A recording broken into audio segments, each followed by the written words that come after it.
我哋執法部門如果知道呢啲情況咧，一定會 to make money. As soon as we find these cases, we will take action. We'll work with mainland authorities to do it. I believe that majority of students are law-abiding.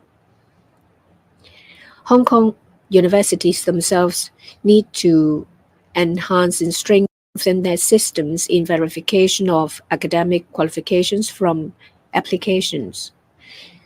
We are talking about a huge number of applications, but if there are contraventions, law enforcement agencies will take action.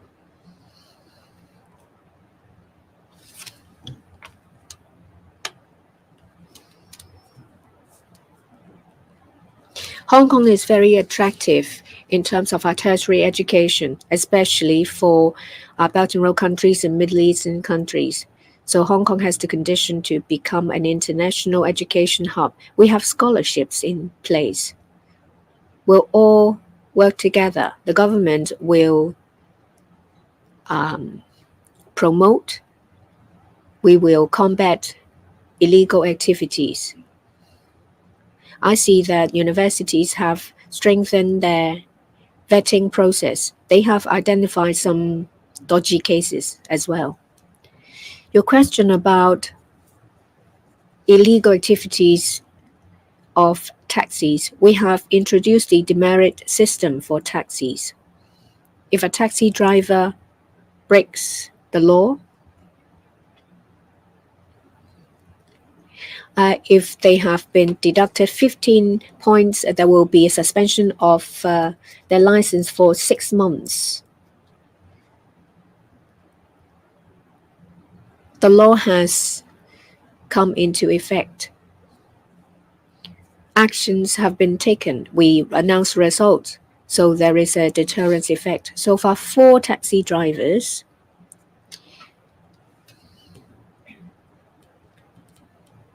has seen 10 points deducted under the system. There's also refusal of hire as well as overcharging. I believe that with the vigorous effort taken by law enforcement agencies, we will see some results. We encourage people who have gone through unpleasant experience to make a report to us. In areas where there is a huge demand for taxis, we will disseminate more information about fares and numbers to call to report a case. In relation to opening more public transport routes at tourist hotspots, the Transport and Logistics Bureau will keep in view the situation. We try to strike a balance. The government is actively looking into installation of cameras inside the compartment of a taxi. The TLB will conduct the study and come up with recommendations afterwards. We will have new taxi fleets. I believe that next year, early or in the middle of next year, there will be taxi fleets. With good management, I believe that quality service will be offered. That is also what the trade would like to see. We have received a number of applications. It's very well received. We have so far approved 5 fleets. There will be good management of the fleets in relation to the operation qualities as well as publicity. I believe that with proper management, the illegal activities will not be rampant. When someone breaks the rules, actions will be taken. I believe that we're talking about a handful of black sheep. Majority of taxi drivers would like to deliver good service. I do believe that with the taxi fleet, with proper management, the situation will improve. The lady in the last row. A few questions from RTHK. Last year, you set a total of 150 indicators for specified tasks and completed all of them but 6 in your policy address. And this year, 138 indicators. How do you see the success rate for last year and how many of them the government can complete this year? And for the second question, as the first phase of disposable plastics ban is now in full force, what can businesses expect to happen in terms of enforcement action and when the second phase could begin? Thank you.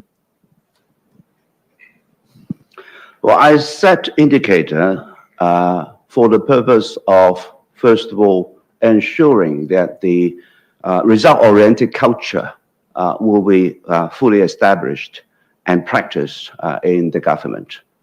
This is a new policy which was introduced when I assumed office in 2022. I'm glad to see that overall the performance in this area has been satisfying my requirement.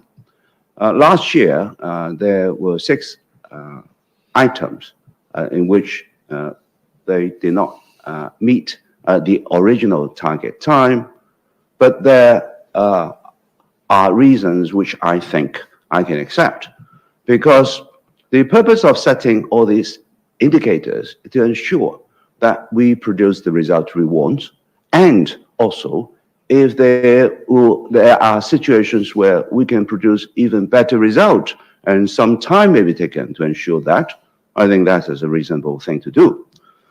So 6 out of 150, I think it is a result that I think conforming to my requirement.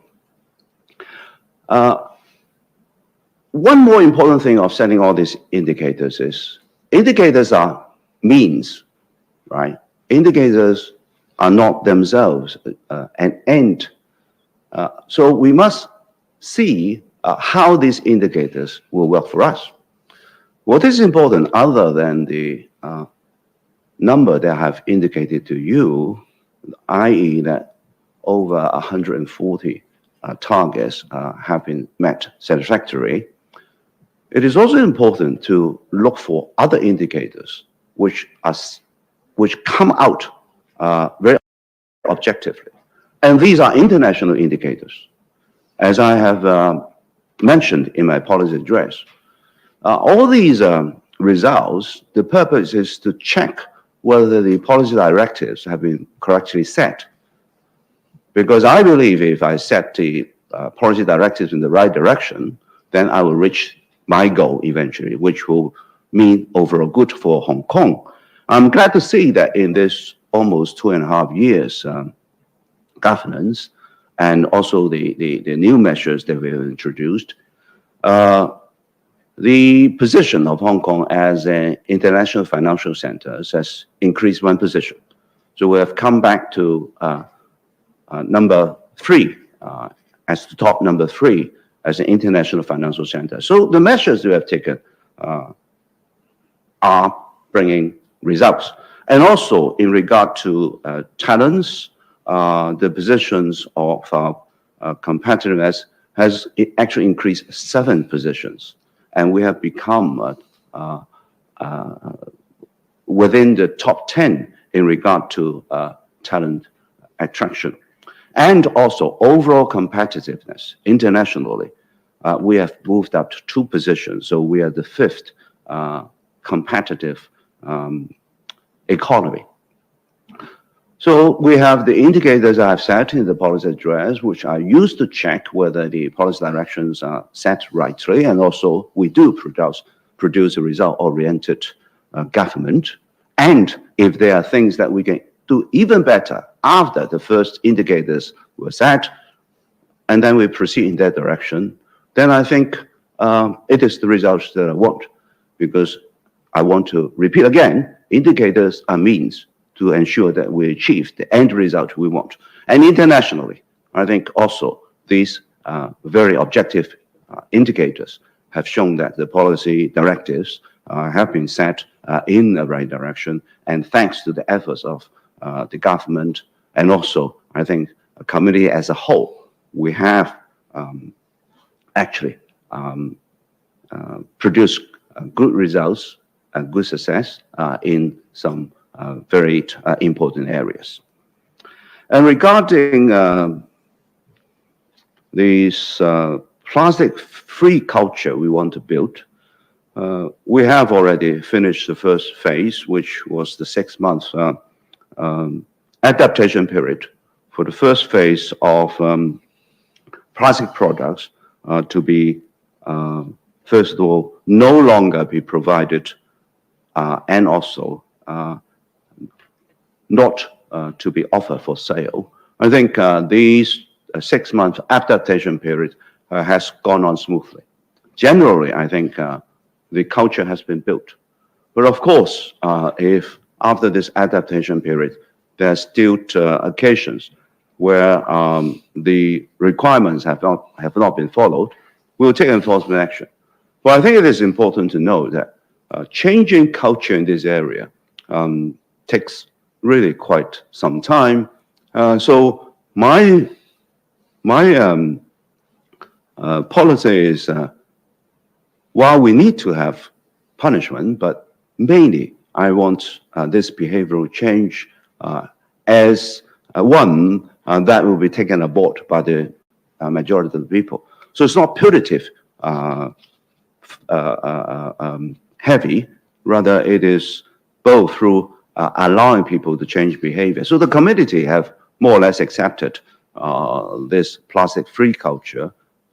And also, I'm glad to see that there are good results in the catering sector, in the building management sector, in the hotel sectors, which indicated that there have been a lot of disposable cutlery saved as a result of this plastic-free culture we want to build. And also, we will try to help industries or businesses to go through this process. So we will give people a reasonable period to correct. And the response department, environmental protection department, has already indicated we will give 10 days for people to correct if it is discovered during their checks. And of course, no correction. If no correction is taken after 10 days, then enforcement action will be taken, and he will be punished in accordance of the law. As regard to future, I think we want to go on to ensure that this plastic-free culture is more entrenched. So we will, first of all, prepare society and the businesses, particularly when we decide as to how we will go to the next stage, i.e., whether there will be sufficient alternative products available in the market for society to move smoothly into the next stage. And more importantly, affordable prices. Because what we learned from the first phase is, despite the fact that we all subscribe to this plastic-free culture, it is an important change of behavior. We also want businesses to be able to go through the process in a smooth manner, and people will be paying an affordable price for all these change of behavior. So these are the serious considerations EEB will bear in mind to design how we proceed further. 好，下一道提問。OK， Next question, the lady in the second row. I'm from TVB. The FS said previously that in the second half of the year he will visit the Middle East. So what expectations do you have for this visit? Previously, the ASEAN governments visited the Middle East a number of times. Any update on the results? Yesterday, Kevin Yeung talked about the monkeys in isolation. Their condition has been changing, going up and down. Well, have you received any updates? The new 2 cases, are they also myeliodosis? I have led a delegation to visit Middle East countries. In my visit, I have brought representatives from professionals and the business sector. The aim was to consolidate our trade network and to expand our economic potential. The result was positive. Since we have opened the door to mutual visits with Middle East countries, we have had a number of activities. There was the recent Belt and Road Forum. A large number of Middle East countries, their government officials and businessmen took part in the forum. There are business activities that have started. I visited some companies there. There are products, say new energy, automobile, have entered the Middle East market. In terms of the financial market, I propose that hopefully our ETFs will be listed in their market and theirs in ours. So the result is positive.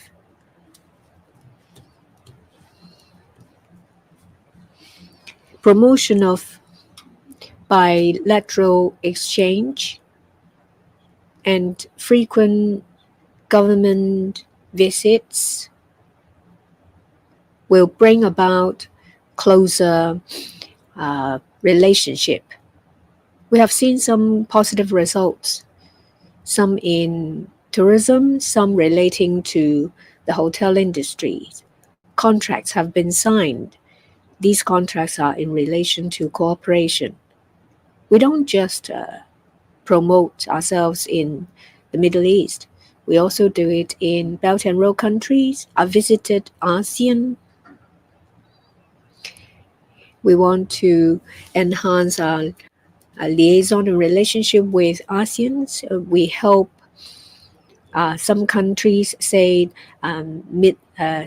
Central Asia, to develop the markets. We want to expand the possibilities as far as possible. Our work has been positively received. You asked about the zoological and botanical gardens and the death of animals. The Secretary for Culture, Sports and Tourism responded swiftly.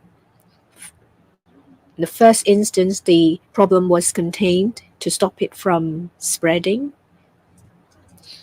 Monitoring measures were put in place. Autopsy, examinations, and tests have been expedited. The result was instantly disseminated to the general public. We'll continue with our monitoring work. We want to make sure that we are alive to the situation. So far, we know that these cases are melioidosis cases. We monitor the situation to ensure that everything is within our control. Updates will be announced. The SCST has delivered what I expected. We'll give you any updates if there is any. That concludes the press conference. Thank you.